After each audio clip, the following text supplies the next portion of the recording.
Hello everyone. I, Rashmi Arora, Assistant Professor Pharmacology, welcomes you all to the YouTube channel of Chameli Devi Institute of Pharmacy, Indore. Today, I have picked a very interesting and practical approach topic, that is bioassays. This topic is useful for 5th semester students in B Pharmacy. This presentation fulfills the objectives of what the bioassays are, when to use bioassays, what are the basic principles behind the bioassays, dose response curve, and an overview on the types of bioassays. Basically, bioassays are the assays which estimate the concentration or the potency of a substance by measuring its biological response in living system, or it can be in vivo or in vitro.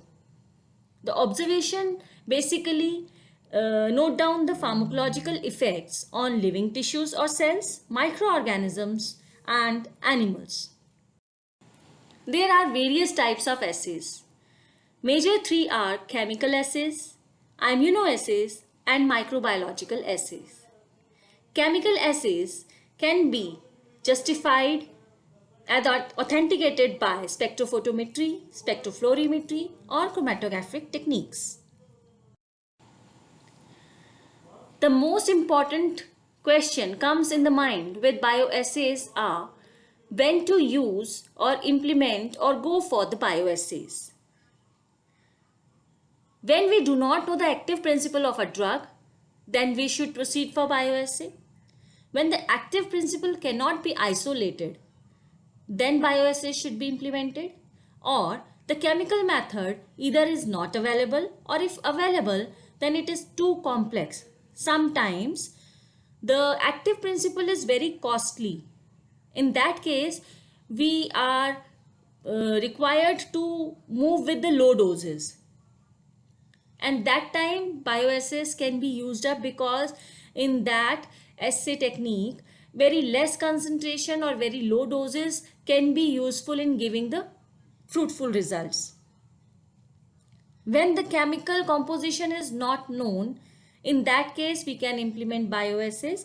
And when the chemical composition of a drug is variable but has the same pharmacological action, like if we talk about the cardiac glycosides, they have the same action, but the chemical composition varies depending upon the sources from which they have been isolated. The principle lies behind the bioassays are that we should get the same response in all the animal species. Like active principle to be assayed should show the same measured response in all the animal species. Second principle is the degree of pharmacological response produced should be reproducible under identical conditions. Means if we do one experiment in one laboratory and get some desired response, that response should correspond to the response when the same experiment has been carried out in another laboratory in identical conditions. This is response reproducible. Then, as the reference standard must owe its activity to the principle for which the sample is being assayed. Means we should know the standard or the reference activity for which we are comparing our sample with. Then next principle is the activity assay should be activity of interest. We should know what we are looking for. Then next principle is the individual variations must be minimized. For that, we can opt for randomization techniques. And the last principle is measure a different aspect of same substance compared to chemical assay. So these are the basic principles on which the bioassay studies are relies on. Now let us see about the dose response curve. It is very important topic in bioassays. We should know the dose response curve. It is also very knowingly known as DRC. Dose response curve is basically the relationship which describes the effect of an organism caused by differing levels of doses, differing level of active ingredient or the test compound to be evaluated. Dose levels are usually expressed in mg per kg body weight, and these responses or levels can be plotted on a graph against the percentage response. The first figure shows the dose versus response graph, and if we convert the dose into its log form, then we get the S-shaped curve that is called sigmoid curve. This dose response curve is valuable tool to understand the level at which the substances begin to exert the adverse effects as well as the degree of the harm which could be expected at various levels. Now come down to the types of bioassays. Majorly they have been categorized into two categories. One is for Quantal assay, that is direct endpoint reach assay, and second is graded response assay. It carried out mostly on the tissues, in vitro studies basically. In Quantal assay, this elicits all or none response in different animals, whether the effect of digitalis is present or not. Extent we are not talking about, we are just seeing the effect, whether it has come or not. This Quantal assay helpful in calculation of the lethal dose in 50% of the population in mice or rat also. Graded responses, basically they are graded because of the varying doses, and we can evaluate unknown dose of response measured on the same tissue. First is Quantal assay. The response follows all or none phenomena, like whether the drug is showing analgesic effect or not, whether the drug is causing convulsions or not, like this. Dose of the drug evokes a fixed pharmacological response. And the study in whole animal, basically in vivo groups, stays in the Quantal assays, and the results can be plotted as log dose response percentage curve. From Quantal assays, we can evaluate median effective dose, that is ED50, the dose of a drug required to produce 50% of maximum response, TD50, that is median toxic 50 dose at which the 50% of population has the toxic effects, and the median lethal dose LD50, the dose of a drug required to kill the 50% of experimental animals measurement of toxicity. Then is the graded response assay. It has been categorized into three major subclassification. One is interpolation, then second matching or bracketing, and third one is multiple point assays.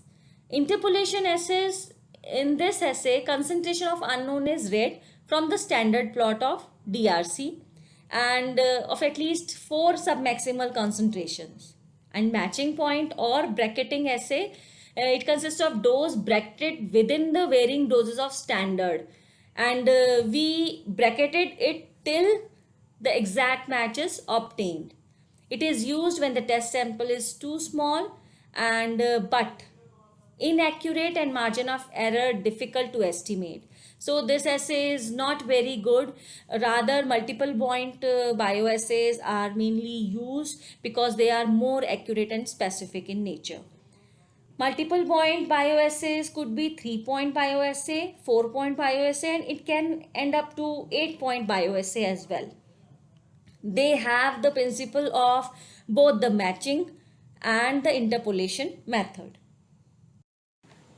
So first we will take up the multiple point assays in 3-point bioassay. In this 2+1 dose assay principle has been followed, where the 2 standards and 1 test is to be evaluated.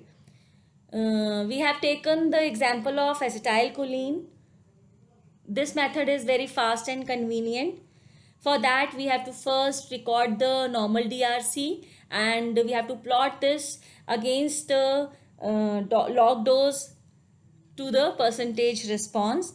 And then from that sigmoid curve, we select the two standard doses, N1 and N2. Remember that N1 and N2 should lie between or on the linear part of DRC. Linear part means this part. This is the linear part where the straight line has come, and we have to select the two standard doses from this part. The doses which fall on this part, they are taken as the standard doses, and choose the test dose with response T between these two standard doses. Then we have to follow the Latin square, that is randomization method, which reduces the errors. So we follow the Latin square design, and here the principle of bracketing takes place, like we bracket the test between N1, N2 and then T. N1 is first standard dose, N2 is second standard dose, and T is the test dose. And similarly we follow the next phase, that is first we introduce test compound followed by N1 and then N2. Similarly N2, then T, and then N1, and then N1, N2 and T. And this method is basically called the Latin square design. Then we have to plot the mean of S1, S2 or N1, N2 and T against the dose. And lastly, we calculate the potency ratio, that is M, which can be evaluated with the help of the given formula, what you are seeing with your screen. This is the virtual lab tracing of 3-point bioassay, what we have done in our laboratory by Xcology, software for pharmacology, laboratory experiments. Here N1 and N2, we have selected the two doses. They lie on the sigmoid straight line curve, and then we follow the Latin square design method to carry out the bioassay. 3-point bioassay is basically 3-point signifies 2 doses of sample and 1 dose of test. Then 2 plus 1 is 3. Now similarly the 4-point bioassay, here we follow the 2 doses of standard and 2 doses of test compounds. Here also we have taken the example of acetylcholine bioassay. Same procedure till the DRC. Then we select the 2 doses of standard S1 and S2, and we have to choose the 2 test doses T1 and T2 with responses T1 and T2 between S1 and S2. So record these 4 data sets. Again follow the Latin square design to reduces the error. This is the randomization method, and again we follow the same procedure, that we plot the mean of S1, S2 and T1, T2 against the dose and calculate the log potency ratio, which can be get from the given formula. So this is how we are carrying out the bioassays for different drugs to evaluate their responses in vitro. These bioassays can be up to 6-point, 8-point bioassay depending upon the need of the experiment. Thank you.